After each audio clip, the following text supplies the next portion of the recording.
Canada is furious and it is striking back hard against Donald Trump and his despicable regime, as Donald Trump has set an arbitrary deadline of August 19th. Make a deal with us, Canada, by August 19th, or else we will impose harsh tariffs against you. Well, Canada isn't scared. Canada knows that Donald Trump is weak and pathetic, and Canada is fighting back. Charlie Angus from Meidas Canada, a former member of the Canadian Parliament, is one of the people leading the way of the people-powered Elbows Up movement in Canada, pushing back against Donald Trump and his despicable regime. Also, Charlie Angus is leading the way on a petition to recall and to push out Pete Hoekstra, the awful United States ambassador to Canada. So let's take a look at what's going on. Here's Charlie Angus's message to Donald Trump about his August 19th tariff deadline, where Donald Trump said, if you don't do a deal with us, Canada, and redo the Kuzma agreement that Donald Trump is breaching, and if you don't bow down to Donald Trump's threats, then we're going to impose 50% tariffs against your hockey sticks and other aspects of your economy. Here's Charlie Angus's message to Donald Trump. Let's play it. Take your tariff and stuff it. And then more from Charlie Angus right here. Again, Charlie Angus is now the leader of Meidas Canada, former member of parliament, and no one does it like Charlie. So honored to be working with, just be affiliated with Charlie and to be working with Charlie. Here, play this clip. There is no deal to be had. We're dealing with very bad actors who are out to intimidate and make us break. That is the entire focus of this. It doesn't matter the damage that Donald Trump's doing to his own economy. His obsession is the fact that Canada continues to resist. And resist we will. Now, here's what Charlie Angus also said about Donald Trump's tariff threats and what Donald Trump is trying to do here, and how Donald Trump continues to want to make Canada a 51st state, and how Canada is fighting back and pushing back very hard. Listen to what Angus has to say. Let's play it. Let's talk about the 50% arbitrary tariffs that Donald Trump threw on us just 30 days ago. He said it was in response to our discriminatory practices. This was as they were shouting louder and louder and louder about how unfair and how nasty and how mean we were and how we were discriminating against Americans. Whoa. Those tariffs were thrown on because Canada set up our own tariffs in response to being attacked in the first place. That's like you're sitting at the bar having a drink and someone comes up and punches you in the head, and then you respond, and then they start whining to the police that you were mean to them. These tariffs that Donald Trump has thrown on us is an attempt to intimidate us, to make us back down from the fact that there are only two countries in the world. They say that again and again, Donald Trump and Pete Hoekstra and Howard Lutnick, only two countries that didn't roll over when hit with arbitrary trade threats. That was Canada and that was China. So what this is all about is making Canada bend. That's what this negotiation is. They are demanding that we bend and break, and they take it personally that we didn't. So these 50% tariffs, well, on everything from swimming pools to hockey sticks, the fact is who's paying for it? Right now, the American people who are facing the highest level of inflation in the G7, who are dealing with higher and higher prices for groceries, are going to be paying these fees. So way to go, Donald. You are punishing your own people by trying to punish Canada. The other thing is that what was the lever that he used to attack Canada? It was Section 338 of the Smoot-Hawley Tariff Act of 1930.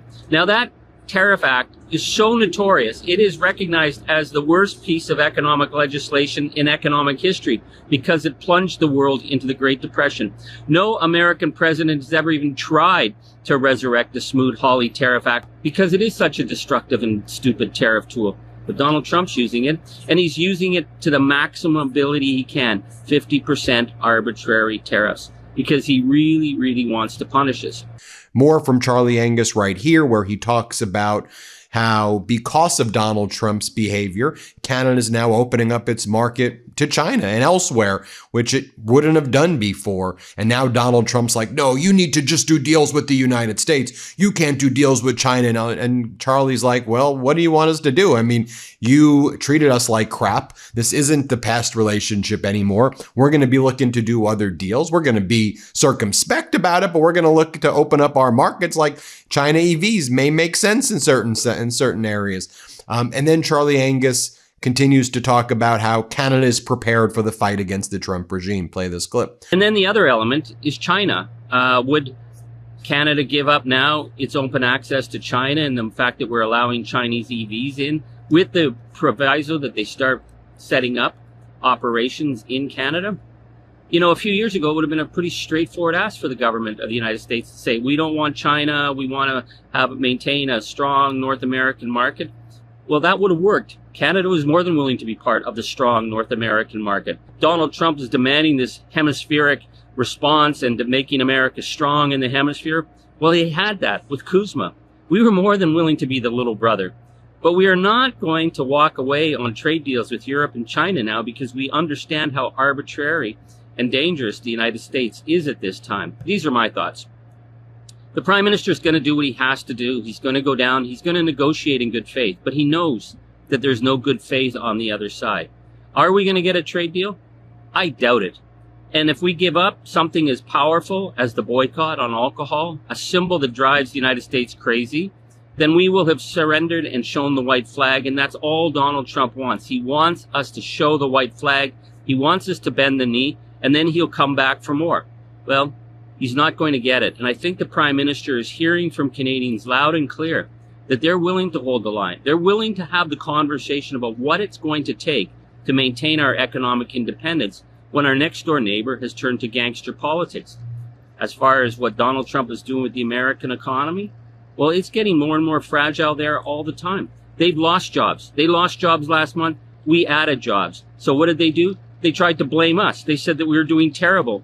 They are obsessed with us because we are not bending and we are not breaking. And you know what? You guys can have Superman. We don't mind. You can have basketball. We'll give you that too. It's okay. We don't mind. Make it all about you guys. We're just going to carry on and do our thing because we're Canada. We are true, north, strong, and free.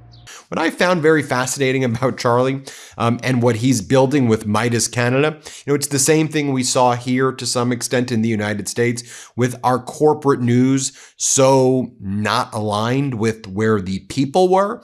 And I think it's a little bit worse here in the United States, but it is, as I observe Charlie, it's also, pretty disconnected in Canada as well. I mean, here we have sycophantic, just straight up propaganda, MAGA media here, which is just awful. But also, as Charlie points out, Canadian media was always geared towards what can we do to please the United States? How do we make the U.S. happy? And as Charlie points out, that ain't where the people are at. The people are elbows up, and the corporate news in Canada really hasn't got the message yet. Listen to what Charlie says here. Play this clip. They're all saying what the Prime Minister needs to do to win concessions or to get tariff relief and what the Prime Minister must do in order to secure a deal. And of course, they're also talking about, the what if scenario. Did you know that they're saying 100,000 jobs will be lost if we don't secure Kuzma in Canada? Well, 200,000 plus will be lost in the United States. But here's the thing. When they signed the North American Free Trade Deal, Canada lost 340,000 good paying manufacturing jobs. And do you think that the bankers here and the kings of industry and the right wing who pushed for that free trade deal gave a damn about those 340,000 jobs? Hell, we were told that was the price of entry, even though Canadians overwhelmingly opposed free trade. So the question I would ask before getting to the issues of this latest tariff threat is, when are we going to have a conversation about what we would need to do to secure our independence economically and protect our sovereignty in an age of the kind of gangster threats that are coming from Washington? Because as much as the media are talking about what the Prime Minister needs to do to secure a deal and how, his credibility is resting on it, I would argue that the biggest threat to the Prime Minister right now would be to come back from Washington and say he secured a deal. Because we all know if he secures a deal, it will mean major concessions because Donald Trump is not interested in any capacity in a fair trade deal. So the Prime Minister is in a situation where if he announces a deal, people are going to say, what did you give up? Because what we're giving up is our sovereignty. And let me interrupt for just a moment with some big news. I got good news for you right now. Something pretty remarkable just happened in one of the reddest states in America. For the first time ever, Utah generated more electricity from solar power than from any other energy source during the month of May. According to new energy data, solar produced nearly 1/3 of all the electricity generated in the state, edging out natural gas, while coal fell to third place. I want you to think about that for a sec, because Utah has long been associated with fossil fuels, but the economics of clean energy are changing the landscape. Experts say this didn't happen overnight. It's the results of years of investment in large-scale solar projects, including massive new solar farms that have come online recently, along with battery storage that helps deliver power even after the sun goes down. I want to highlight Grist for their incredible reporting on this. Logan Mitchell, a climate scientist and energy analyst with Utah Clean Energy, told Grist, quote, "Wind plus solar is on a tear right now. We may have achieved liftoff." And he noted how wind and solar complement each other, since wind generation is highest in winter months and solar produces the most electricity in the summer. But wait, I seem to remember that Trump said something about countries who use wind just the other day. Any country with windmills is a loser, okay? Well, the good news is even red states like Utah aren't listening to him, and it's not just an environmental story. Energy experts say that this shift means cleaner air, new jobs, more investment, and a stronger economy. In other words, renewable energy isn't just about fighting climate change anymore. It's increasingly becoming the cheaper, more practical option that states and businesses are choosing because it makes economic sense. So despite Trump's attacks on clean energy, the market appears to be moving in a much different direction. Even states that aren't traditionally seen as clean energy leaders are rapidly expanding solar and wind because the tech has become more efficient, more affordable, and more competitive. So this is definitely a story worth watching because it could be a glimpse of where America's energy future is heading. That's the latest. Now I want to hear from you. What do you think about renewable energy like wind, solar, and other clean power sources? Do you think politicians should be making this more of a priority? And what do you think of the Trump administration's approach towards clean energy? Let me know right now in the comments. Okay, Ben, back to you.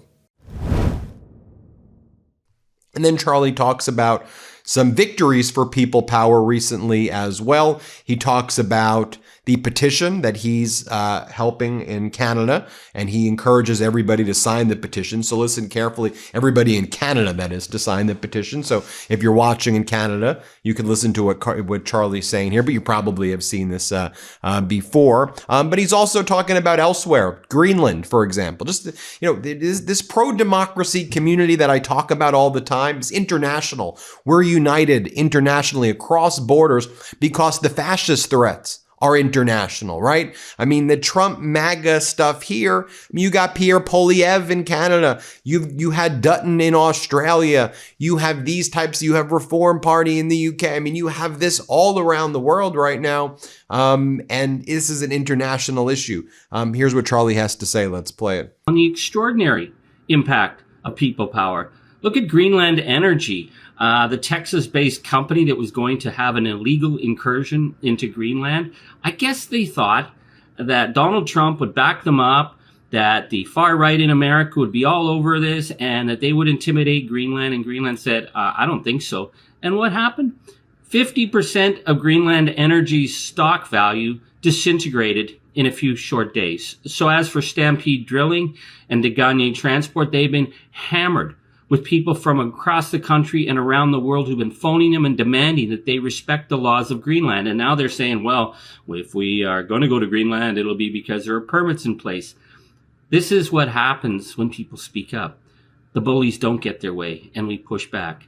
Same as the incredible response since we've taken up the fight for the petition to get Pete Hoekstra expelled. So the first time I raised concerns and said, hey, why don't we get a national campaign to support Leanne Walker's petition that was brought into the House by Elizabeth May?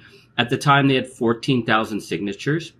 By the time the media noticed, that mighty Canadian response had pushed it up to 29,000. I did a second push when it was at 34,000, and over the course of the day, it went to 70,000 signatures, and now it's well over 100,000. Got this great message from our resistor, Brian Taylor, who broke it down. He said it's now 8 o'clock on the 12th of August, roughly 12 hours after Charlie posted, and the number of signatures this morning were about 34,000, now over 70,000. The breakdown by province is below. This is the power of resistance, he writes. Alberta, 7,429 signatures. British Columbia, 13,776 signatures.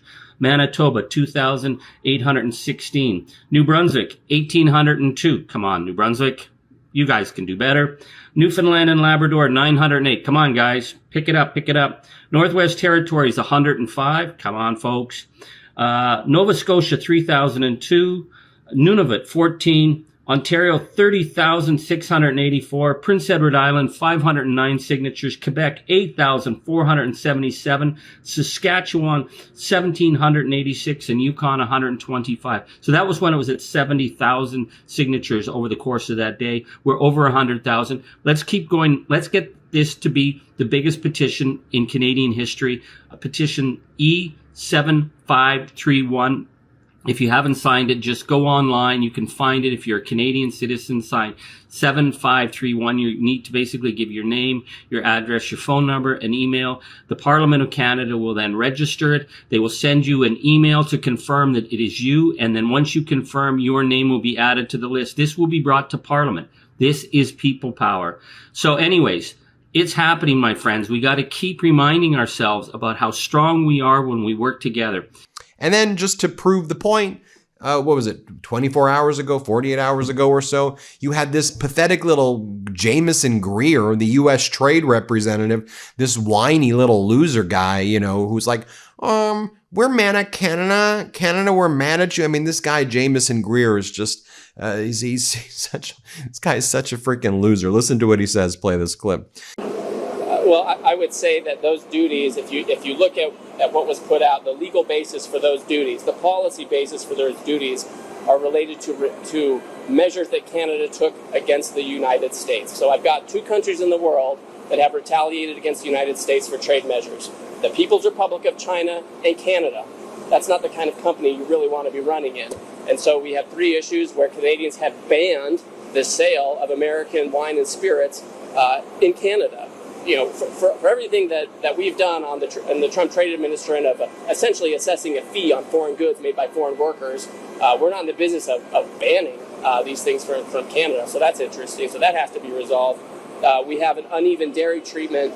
In some instances, Canada gives the EU better treatment on dairy than they give us, their best customer. And we want the benefit of our bargain from NAFTA and USMCA on dairy. And then we have a variety of other issues on procurement and a variety of things like that. I mean, those things have to be resolved because that's the legal basis for those other tariffs. Again, from the U.S. perspective, this is our trade policy. The Canadians have come in and they want to have a conversation about it, and we're having those conversations. I mean, again, this is a global trade policy. We have been suffering in the United States for decades under a trade policy that incentivizes offshoring to China, to Mexico, to Vietnam, but in some cases to Canada even. And we can't allow that to happen anymore. Ultimately, we are accountable to American voters. The president was elected by voters on a campaign, on a platform of protecting American industry. So that is first and foremost what we need to do. These tariffs that are coming in, they are a response to Canadian retaliatory measures, like the kind of things that China would do. And so those are things that would have to be resolved. Thank you.